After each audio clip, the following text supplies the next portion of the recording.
Hey, everybody, welcome back again to another podcast, Printing's Alive, with me, your host. And yes, I get to do and say whatever I want because it's my podcast. It's not many places I get to do that, by the way, so I got to take advantage of it. Today, we have another guest. Oh, another special guest. And I know you're sick of hearing me say how special my guests are, but we are in a special industry, so everybody's special. And it's my job to make everyone feel special. We have Richard Askam, a fellow podcaster from over on the other side of the pond. Welcome. Hi, Warren. How are you doing?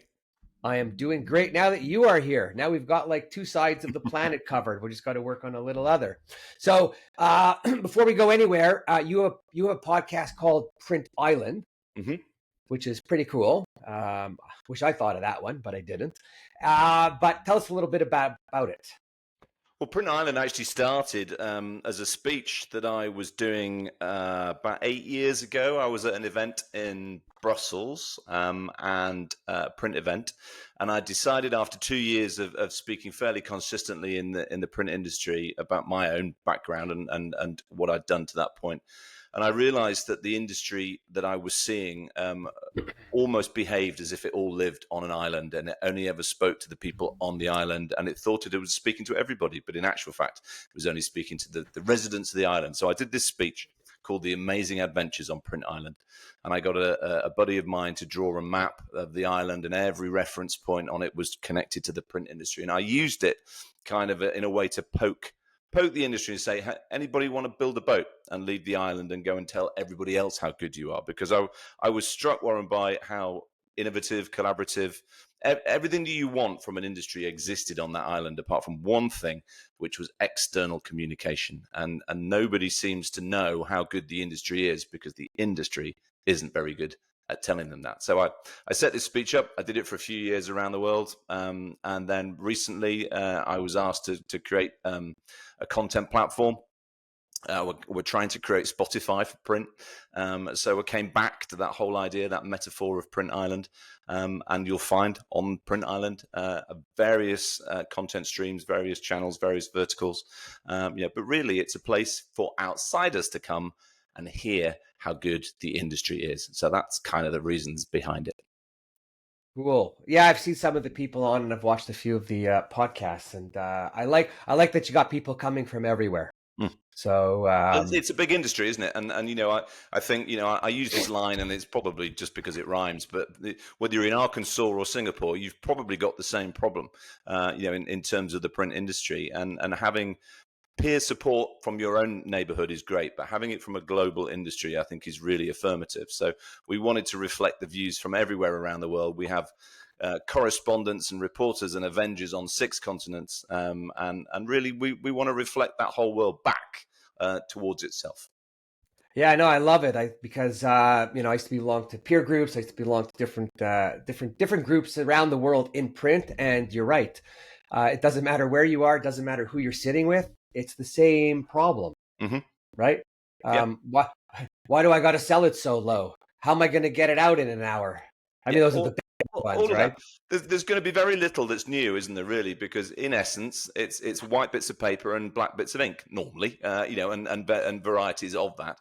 So the basic issues will largely be the same. And I think, all right, trade shows is an opportunity for people to get together, but they tend to be intercontinental. So the guy that's in Singapore is very unlikely to meet the guy from Arkansas. So we wanted to build a place that they could talk to each other, and that place is Print Island. I think it's a great idea, and I think more people in print have to be more open to talking to others, right? Definitely. I think there's a lot of people that pass each other in passing, but don't get into conversations. I'm someone who likes to pick up the phone, even if it's someone strange, and just say, hello, how you doing? I'm calling for this. You're the person who's good at that. Do you have a few minutes? And most people are just so happy to talk and tell you and help, right? It's absolutely. And I've said this for a while now, Warren, that telling each other how good we are, patting ourselves on the back, that's fine for a day. But if the world out there doesn't know what you do, and you know how good what you do is, then all you've got to do is fill that communications gap And again, I did a speech for a while called Mind the Gap, because the industry was developing beyond its consumer, and its consumer didn't know, which is why it was always asking about price. And I used to say to people, if the first thing that happens when you pick the phone up is somebody says, "How much can you do this for?" Put the phone down, because it's the wrong conversation. They need to know what you do, not how much it costs. Yeah, I like once you've told them what you do and all that other stuff, and then they still want to know like what the price. Um, and I think that's just our fault because of the way we've done things and put it out there. But I've said it before, but I had a customer once and I was quoted a $10,000 job, and they said to me, "Is there anything that you could do on the price?" And I'm like, to myself, I'm thinking, why does everyone do that? I don't do that when I'm buying. I like to assume, right or wrong, that everyone's put a good foot forward. I'm in the place that I chose to be, so I want to be there. I'm not there to fight with them. But my response to the fellow was, well, it's $10,000 job. I net out $1,800. Of my $1,800, how much would you like back? It's a good answer. And he goes, sorry. And he goes, you only make $1,800?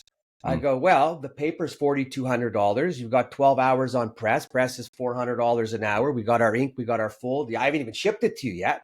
And he's like, no, okay, no, we're good. We're good. That's interesting. And all because of just putting it out that way in a different way, because it's not about, listen, you could go do some packaging and it's $100,000 and you've got $60,000 of material. Yeah, exactly. Right? And I genuinely don't think people understand the cost of goods. We were talking before we came on air that I used to be in the drinks industry, and my father was in that industry before me, in the wine business. And he had a great line for a customer that ever did that sort of question. He was talking about champagne in this particular instance, and he said, what sort of champagne have you got for £10? It's a while ago. And my father used to say, the bottom half of that bottle.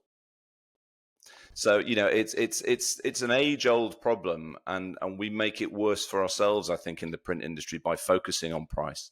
And I of course I realize that's part of the conversation, but it shouldn't be all of the conversation. And given where we're at these days with the ability and the innovation and the technological inspirational stuff, it should be about value, not about cost. It should be about value, and it should be about outcome. Right. And because it's what happens at the end.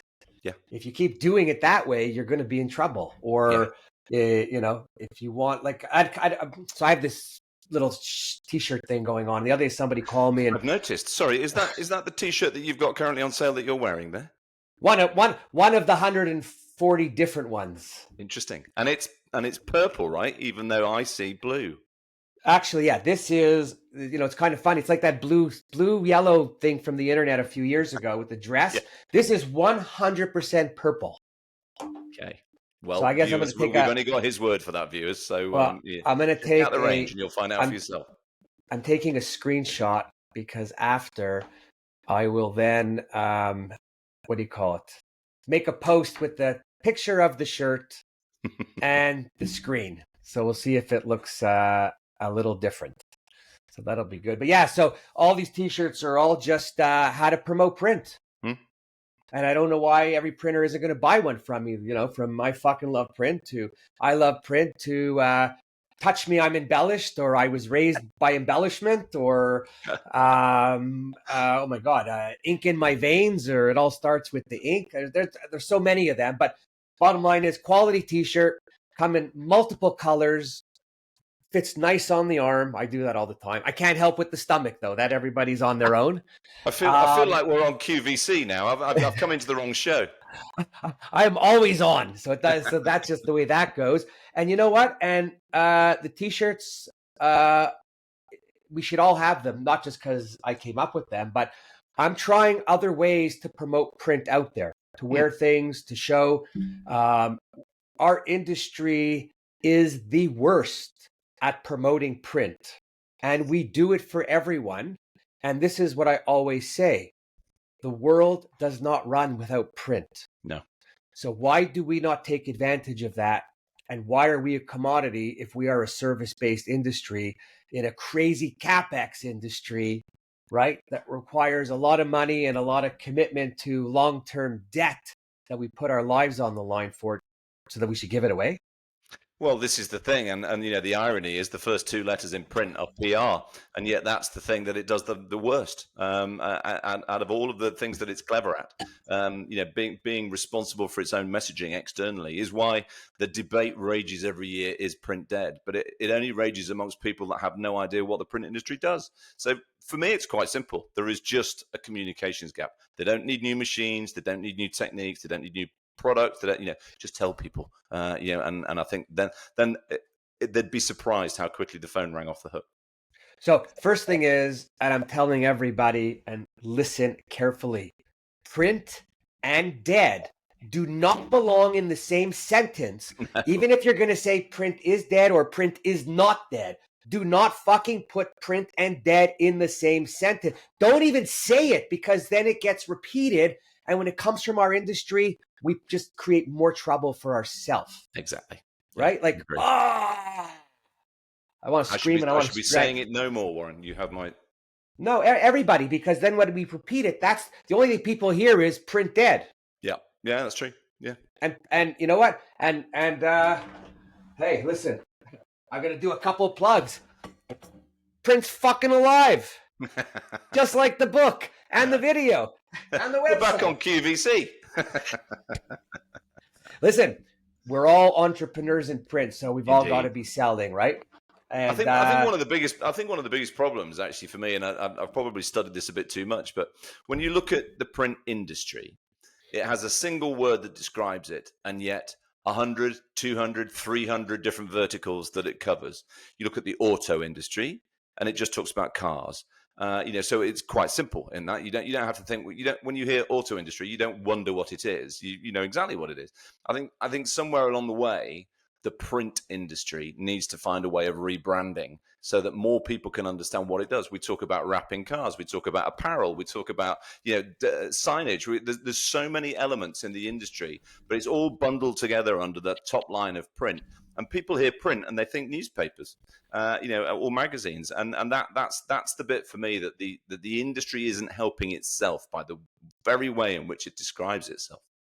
Well, it goes back to when people, including printers, used to have about environmental email, right? My email always said, print this email, paper is a renewable resource. Yeah.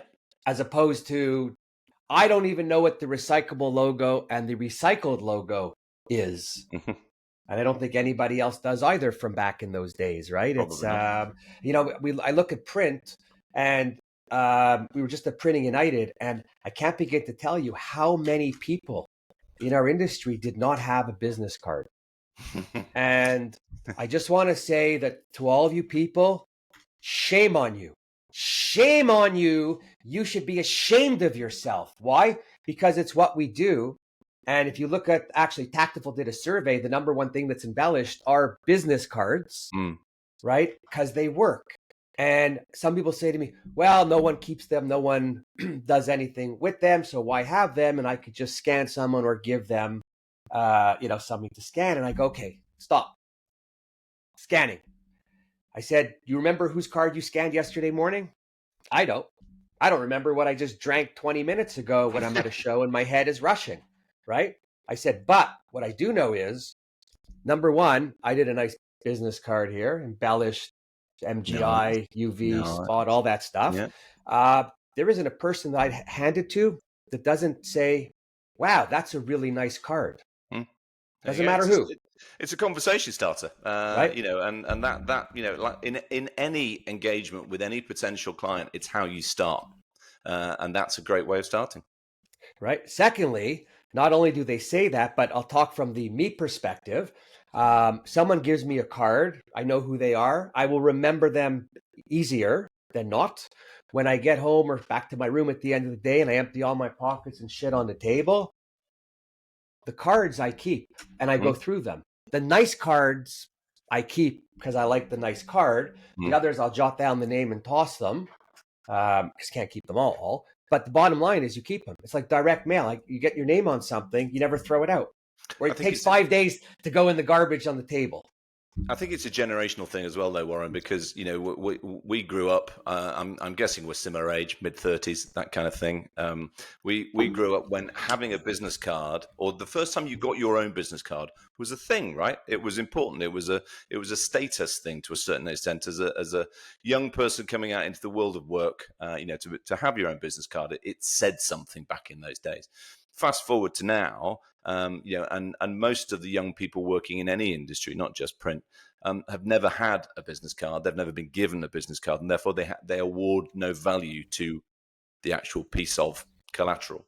So so the scan, the QR, the whatever it is, the tap of the phone, the bump of the head, the retina scan, whatever people are doing at the moment is what they're used to. So I'm I'm kind of with you, but understanding the context of today's world doesn't require it. Yesterday's world got very used to it. There's a place for both, I think, and a little bit like I like writing in notebooks. I don't need to. I could. My thoughts could be transferred by AI to a screen, but I quite like a pen and I quite like a bit of paper. But I'm 58 years old. I grew up in a different world. Right. Yeah. So, but this is the thing. We're in the printing industry. Yeah, sure. Yeah. Right. So I don't know if you heard this, but I was telling someone the story that I at one point when I was in business, I got a call from the envelope company that we deal with, and she was saying to me, "You have an unpaid bill." Okay, no problem. I apologize. Can you please send me over another one because I can't find it? And she says to me, "Well, I'll just email it to you right away." And I'm like, "If you email me that invoice, I will call your boss and have you fired." I said, because you're telling me that I don't need email and I should just send it by, don't need envelopes. I should just send it by email to my customers. Right. And she was like, yeah. So by not having a card, we just do ourselves an injustice. Sure. Right. It's the first bit of promotion of the very industry that you're trying to support, isn't it, really? So and Vistaprint is still doing record amount of cards. So somebody's buying them. Somebody is. Yeah, exactly. Right. The other thing is with cards in my company in the past, what I've done is I once saw a fishing magazine where the person signed off editor and angler, and I thought that was amazing. Right. I was like, oh my God, that's so cool. So I went and made my card and it said founder and fisherman. And then I made a card for every single person in the company that had their hobby or passions, even the pressman, the janitor, the shipper. It didn't matter who you were, you got a card. Now, it didn't have an email because I didn't need to give everyone email, but it gave everybody being part of the family, no one being left out, everyone being proud to have a card in their hobby. And I know from going out with my card, there isn't a person I ever gave the card to that didn't look at it and go, founder and fisherman. Oh, do you mean flounder? And I'm like, you can call me whatever you want, just as long as you call me. Yeah, quite right. There you go. Very good, very good. Mine, by the way, on my print island one says lighthouse keeper, because that's where I live, on the island in the lighthouse. But if you're in sales, any kind of sales, icebreaker, you don't need any of these trainers to tell you about icebreakers. True. Because the minute somebody looks at it, and in my case, everybody either fishes, has a grandmother, a grandfather, or some fishing story from a family member. Yeah. Which immediately, when you go into, makes anything you want to talk about after. Sure. So if you're in print and you're in sales and you don't have a nice business card, go to your boss, go to the owner, and insist on one. Set yourself up and be different than everyone else out there. Why do you have to be so thick and stubborn and not do it? What he said. Or over here. But I walk around, I want to strangle people. Because okay, that's a different subject altogether. Well, no, because it makes me so angry when we as an industry don't uphold our end of what we should be doing. It's very true. Yeah. Right. And we know because. Good point, Warren. You should put that on a t-shirt. I'll have to go back and listen. But yes, I'm going to. And if anyone has any t-shirt ideas, send them in to me. If I use them, I'll send you a t-shirt. And the business card, obviously. And the business card. Well, I'll make business cards for you if you want, but I'll make some nice ones. Guaranteed, by the way, to work, right? There you go. You heard it here first. Yeah. So what's going over on the other side of our world on the water? in the world of print? Anything special? It's been an interesting year, I think. Really, the joy of what we do is getting to talk to people all over the world, and I think the consistent story this year has been one of headwinds. I don't mean by any means that everybody's having a bad year, but just a difficult year. It's hard. It's getting harder to eke out growth, to eke out a good living from that. Some are doing better than others, obviously, and scale always helps. Of course, there's been quite a bit of M&A activity this year, particularly in the US, but also in Europe. So I guess it's just the evolution of the industry continues, and we tend to, as we always do as human beings, reflect at this time of year with that lovely false line in the sand that designates the end of something and the start of something else. It's actually Monday to Tuesday, but because there's that lovely date in the calendar, we attach significance to it. So I think overall this year, it will turn out. It probably won't be mentioned in the history books as the best year ever, but it won't be the worst either. So mainly okay, I think, is as good as I can give you.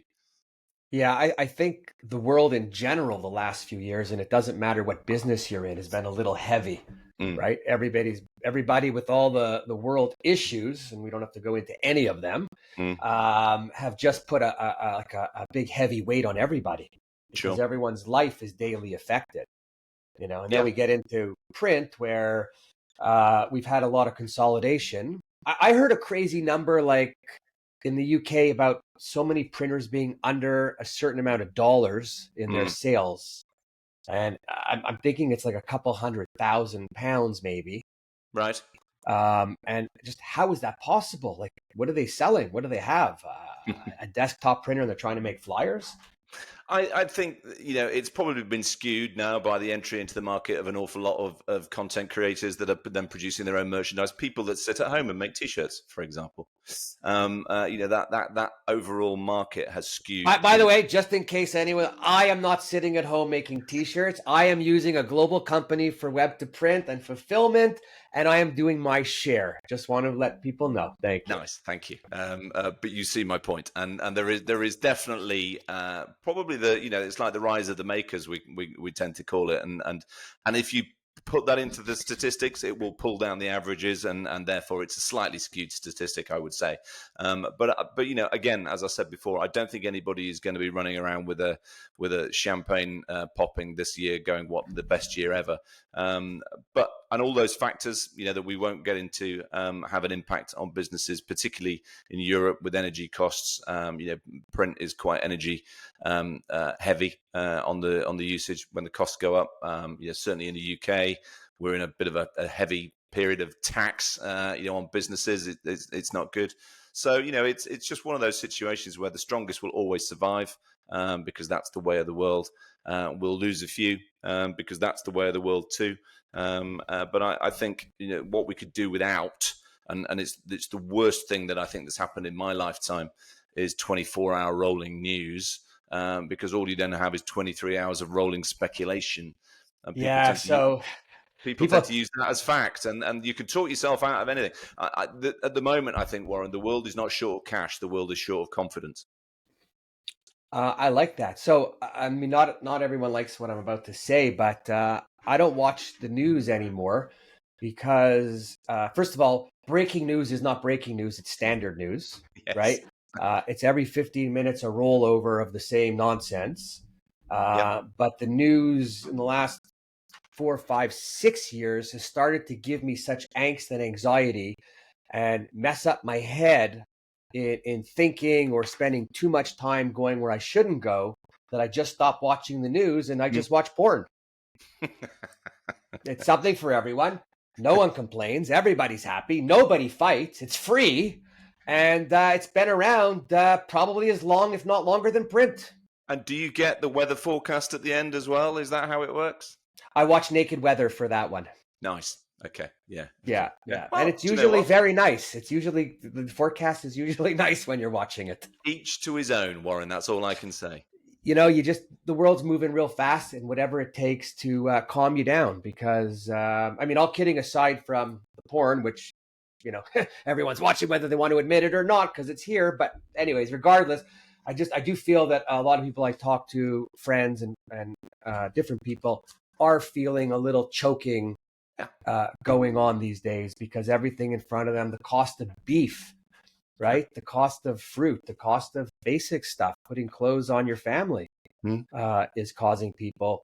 And then you have in business, this is the other thing that kind of blows me away. You tell someone there's a job and that there's a $30 transport charge. And they're questioning the $35 transport charge. I'm like, then you send your driver to pick it up. Yeah, exactly. Collection is free. Yeah, exactly. Right. Yeah. No, I know, and it's an unrealistic sort of expectations, and I think driven by the angry end of the internet largely. And it's the 80-20 rule, isn't it? That all we seem to hear is 20% of the people shouting. And it's if you were in a bar and there was an angry drunk guy at the end of the bar shouting, you would gently move away from him. So I think your withdrawal from the news, social media, just the noise, and just get back to where the world actually is, where it's always been, where the people are nice, and there's less anxiety. Because I agree with you, it can be quite overwhelming. And people say like, "Oh my God, why do you fish so much?" Because I get away from everybody and I get away from everything. And I'm just when you're out there on the water, whether you're standing in it or you're in a boat, you've got nature, you've got the wind, you've got the birds, the animals, the whatever, completely takes you out of the element of business. And I think more people need to find some hobbies or something to do to keep them occupied where their mind's not always in what they do every day. 100%. Right? Because it'll make you what makes you how many people do you know that like just don't have enough hobbies and then they go to work, they come home, they go to work, they come home? Yeah, no, I agree, and it's so important. I think you realize this as you get older, that's that time, because nobody ever had an idea when they were asked to. They only have an idea when they're not thinking about having an idea. So whether that's on a boat fishing, or I've got a dog that loves walking, and so and I live in the UK is a beautiful place to walk. So we spend a lot of time doing that, and occasionally come back from those walks and write a good idea down. And so you don't have to be strapped to a desk unless it's some kind of office porn. We've got back there all of a sudden. We got nice print porn, right? Nice fine printing gets you very excited. There you go. It's I think and by the way, I think when people take a little bit more time for themselves, they get a little more creative. Totally. Yeah. Right. And then they're able to... our brains can't function if it's there's constantly the world is being thrown at it. You can only deal with so many things at the same time, and that creative side of your brain needs freedom of movement to be able to come up with those ideas. So yeah, I'm a big believer in it. So we talk about creative. Let's go back to print companies because it's a big topic for me. I've always been into marketing. I didn't know about marketing because I never really went to class. And then I didn't finish university because I couldn't sit through class that I never went to. So it's kind of a bit of a oxymoron. But I ended up in print and then somehow made some crazy video that either you loved me or you hated me after that one. And people say to me now, what were you thinking then? And I say I had a big vision, but the truth is I didn't know what I was doing. I just made a video for fun and then rolled with it. But then as time went on, I learned what a brand is. I learned I'm funny. I hear all this talk now about personal brand and building, and I've been doing it for a long time. I think brands in the old days used to just be the Louis Vuittons and the Gucci's and the Pradas because they were referred to as the brand. Today, every product is now using the word brand. So in our business, it just kind of flips me out a little that we as print owners working in print companies more companies haven't developed their own brand. Sure. Yeah, no, it's very true. And I think you're right in terms of a bit like media now. Everybody is a media if they're stood somewhere with a smartphone in their hand, because they can record, they can broadcast, they can do everything that they need to do. So the world in the last less than 20 years, by the way, the iPhone was only invented in 2007. So we are less than a generation into this new revolution. But in that time, the acceleration of people's perspective of themselves has changed 100-fold, 1,000-fold. And you're right about personal brand in the same way that content creators are everywhere. Everybody can make content if they wish. Some better than others, granted, but that was no different in the old days. Some TV was better than others, so it's all very subjective. I come from the drinks industry, as I said to you before, and those brands are still very well entrenched in people's minds. The Johnny Walker, the Guinness, so we still. Johnny Walker Blue. Johnny Walker Blue is very good, or purple, depending on which you can see on the screen. So we should do that test. But and that's kind of my background really is understanding brand marketing, because largely I was participating in it as an importer of their product into the UK, and as a reseller of that product, you had to understand their brand in order to be able to utilize your own. So in many ways, I didn't study marketing. I didn't go to university. I was working for my father at the age of 16, so learning everything I needed to know from him, and understanding really what a brand was for, not just what it is. And as long as you can understand the difference between those two things, you've got half a chance. Yeah. So why is it that so many print companies haven't done anything to improve the look of who they are and what they offer? And I mean, some really good companies that are there that are doing it, that I go on a website and they still have a printing press with powder coming through the delivery, as opposed to having people on their website or talking more about what they do. Every show we go to, all the speaking, I'm talking about it, you talk about it, others talk about it. What do we do to get people to elevate what they do so that we as an industry are rowing somewhat in the same direction? I think it's really hard, and because it's ingrained generationally from one to another. There's an awful lot of print businesses that are family owned at some point in their history, or developed from a family business, and that intergenerational sort of education piece and the tradition piece is handed down largely. I mean, my father always had a brilliant expression. Instead, he always said that I don't sell what I love, I sell what I sell, and then I use the money I make to buy what I love. And that was so I always had that 6 degrees of separation between me and the product. I wasn't too ingrained in the love of the product. I was ingrained in the commerce that came between in the gap. I wish I'd met your father earlier. Me too. I think in the print industry, because it's largely manufacturing, the techniques, the traditions, the beliefs, the values, if you like, are very deep in people's soul, and to get away from that is quite hard. So, as you say, a website that shows a printing press for a printing company, go figure sort of thing. But to them, potentially, they're very proud of it, and they should be proud of it. It's not. I don't think it's a crime, to sort of demonstrate your tradition, but it's where its value sits in today's market. To answer your question, why are they like that? I think it's because they don't know that they need to change, let alone they don't know how to change. And that's the tricky one, because if you're still taking and making good money, we were talking about my village pub. Okay, I live in a small village in the UK, and we have a 600-year-old pub, or in my village, with a beautiful thatch roof, and it's like a quintessential English pub. But the food is really ordinary. And we don't go, we live 50 yards away from the pub. We don't go and eat there because the food is really ordinary, but it's always busy because people come because it's beautiful. So the owner of the pub doesn't need to change what they do because people are coming anyway. That's the problem. If you have that, take that back into a print shop. If you're still, I don't know how many print shops there are then. Well, we nearly did $1 million again this year. Well done us, but that isn't. So how do you do two? They're not asking themselves that question. So that's why they have a printing press on the website and not let's show you what we make. Yeah, but a lot of them here, because they go to the shows, they speak to a lot of people. They have people that work for them that tell them. I mean, I remember speaking with a young person. I was talking to them about building potentially a young association for young people. Mm-hmm. And I wanted to do it where I would kind of build it, but there would be a board of young people making all the decisions. I would just be there if there was something critical, because they got to make their own mistakes too. Anyway, in the end, it didn't really happen. But one person I'm talking to, he said, no, it would be a great idea. He says, because I work for an association now, and I work on the young team.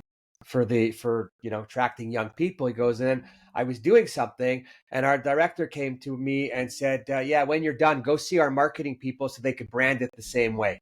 And he Yeah. said to me, he goes, they just don't get it. No. We There can't you go. be the same. We can't be the same. It could be in line, but it has to be different. We have to Mm. be changing what we do, the messaging. I had another older gentleman say to me, ask me, how do I keep younger people engaged longer? They don't seem to stay here. Mm. And I said, stop talking to them, because you go in and you ask a few things and you have like you're interested in what you're talking about, but then you don't go back and follow it up. Yeah. And they're waiting for you.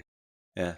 They might not like what you have to say, but you always have to follow up if you say you're going to do something or go back to Exactly. them with something, or they feel they're not heard. Yeah. And then it's not about money. Then they don't give a shit. Yeah.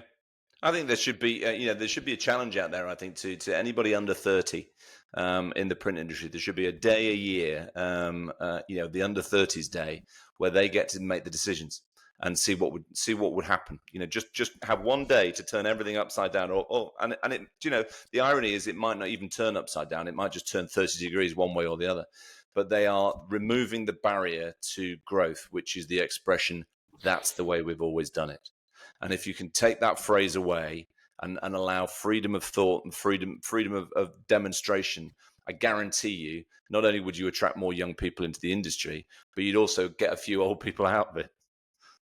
Like, yeah. So I'm sitting here, I'm smiling, I'm laughing because, a lot of people, they want to control everything that goes on in their shop, right? They want to be, but this is the whole thing.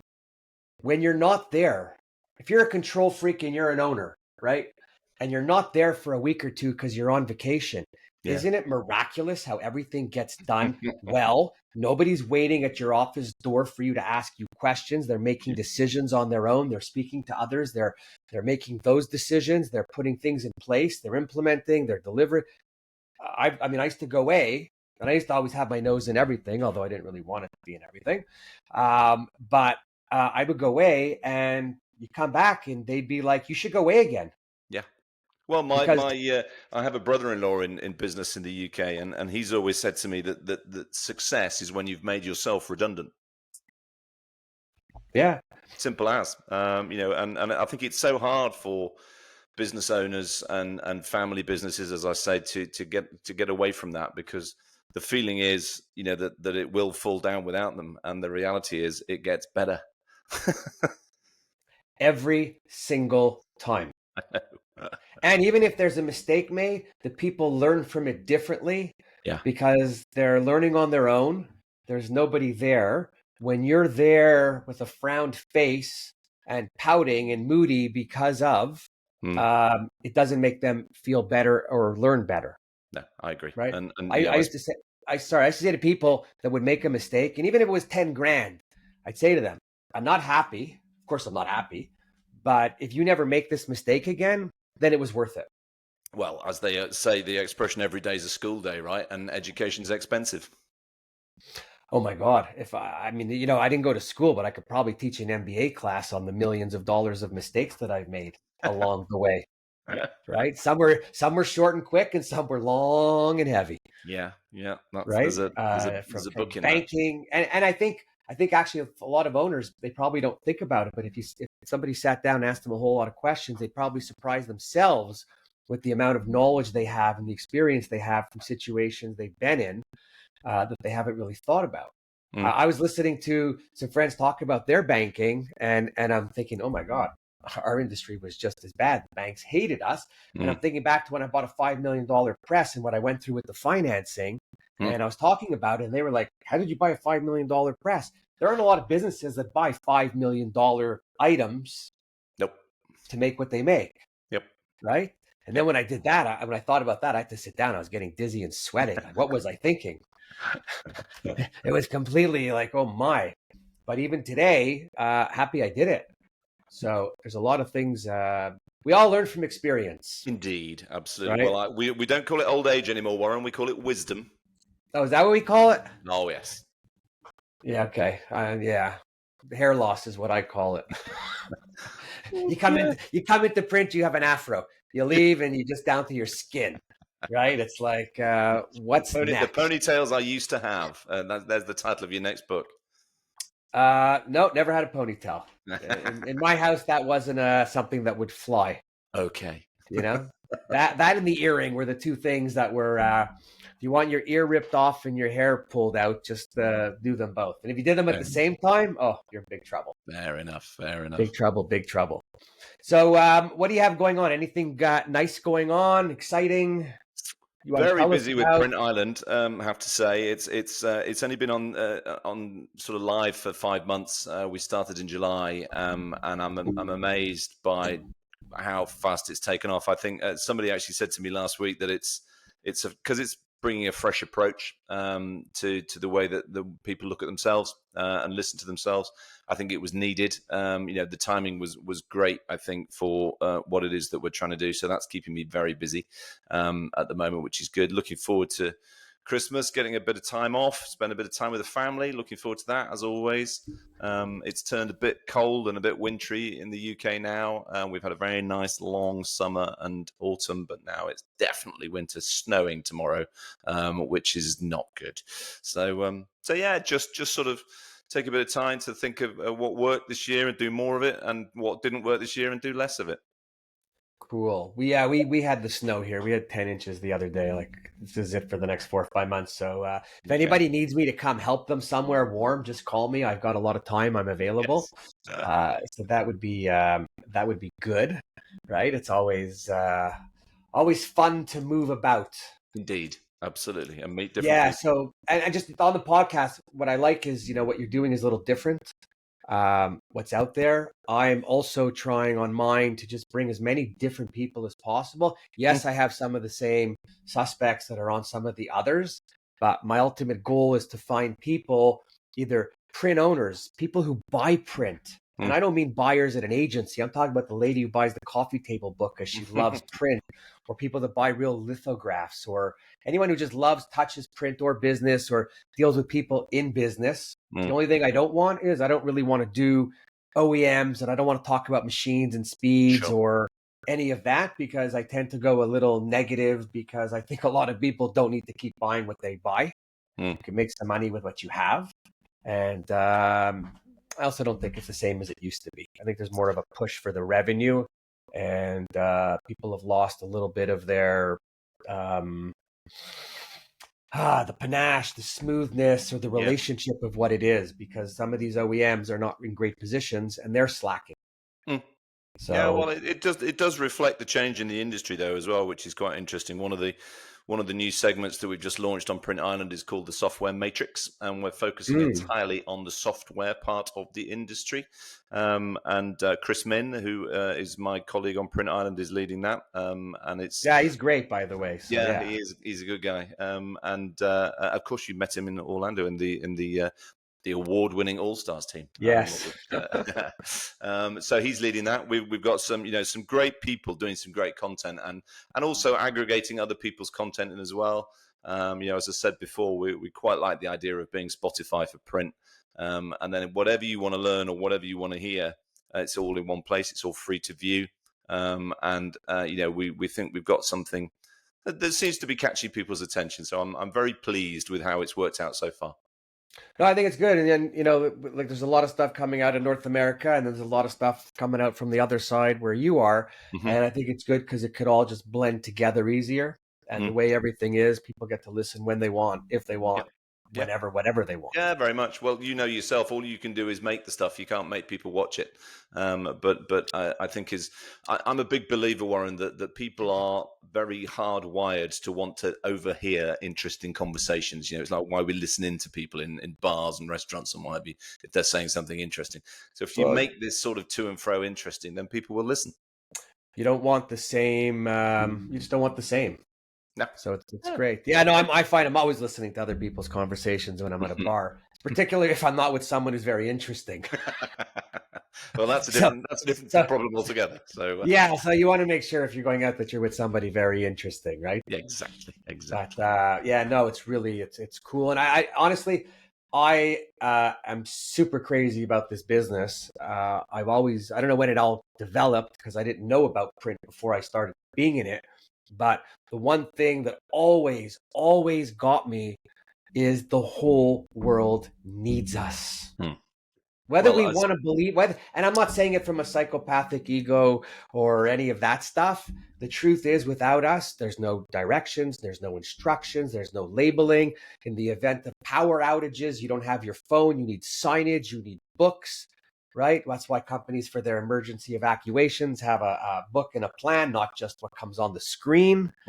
We're never going to go away, and right? that's why, as I said earlier on, I think the word print isn't enough because it doesn't describe what print actually does. So I'm going to start a campaign next year, I think, to put the PR in print, because as I said before, it's kind of already there, but it's the missing piece, isn't it? How an industry needs to tell the rest of the world, and there's quite a few people in that rest of the world that all use their products every day, but don't see it as a print product. And that's Mark Suber's made a great comment when we were on with the All Stars after Printing United that you walk down a supermarket aisle and without print it would just all be well, how do you say aluminum, don't you? You should say Oh, aluminium. That's the way it's pronounced, obviously, but we'll let you have aluminum. Oh, that's so funny. I was thinking, I don't know if you saw this, but Matt Rife, a comedian, was in the UK, and I saw one of his clips online, and he was going at it with the lady about how do you say aluminum, and she was going aluminum or whatever. I can't even say it. And then he was We saying, just use all the letters, Warren. right, That's yes, and he was asking her to spell it, and then he's like, no, that's not how it's spelled. But it's very funny how the same word could have so many different things. Well, And then become I a still, comedy skit. having spent the last 10 years talking about personalization, obviously because of my background in that world and the whole share a Coke thing, I still, when I write stuff down for the US market, it still irks me to have to put a Z rather than an S. But I'll get over it. Listen, listen, we still have, I think we still have the Queen on our dollars here. And, we write honor with OU as opposed to just O. So Yeah. we I'll have, do a list. I'll do a list for you. So next time we meet, you'll be absolutely spot on. okay. Well, I use the OR. I do it, I think, the right way. I think they just went with the shorter way. Okay. So it's teach his own, right? It's just spelling. Indeed. Absolutely. If you read my writing, you can't even read what I wrote anyway. So it doesn't matter how it's spelled. So it's pretty cool. As long as you spell your T-shirts right, that's the main thing. Oh, these get proofed and reproofed and triple proofed. I bet. I have no choice. Although, you know what? I've seen, and I'm sure somewhere in there I will have a typo because there always is something. And if I do, all I could do is laugh about it and just say, I'm not perfect. There you go. None of us Whatever are. it is, you got to own it. If you own it with a smile, it's not bad. 100%. Right? Yeah, and you don't 100%. try to shove it down anyone's throat. Well, not too often. Not too often. It's pretty cool. Awesome. Great conversation. Good catch up. Likewise. Thank you for having me on. Oh, pleasure. We should do this regular so we bring two sides together so that everybody could hear. I'm good to help you with the promotion and the PR next year if you want. And I could do your loud screaming for you and put it out there because I am really, really, it's a big pet peeve of mine, the anti-marketing and the lack of interest in wanting to do it. And for everybody listening, you don't have to spend a lot of money. No. It's not that expensive. You just have to be consistent. Exactly. And I've said to you before, Warren, that there's a dangerous part of Print Island over near the reef where it's quite, all the stuff over there is dangerous. I think that's maybe where we should set you up as a little podcast next year. I'm in. And if, I don't happen to like the guest, it's throw them in with the sharks. Put them in for the feeding. So it's great. Awesome. Anyway, Richard, super pleasure. Thank you so much for coming on. Always a great chat. To all of my faithful listeners, and I do say listeners with an S, that's plural, so I hope you're all listening. Anybody wants to come on, give a ring. Anybody knows someone with a story, a message that they want to get out there, give me a ring also. I'm pretty easy, not that easy, but pretty easy. Otherwise, thank you for participating by listening, and look forward to the next one. Everybody, great day. Cheers.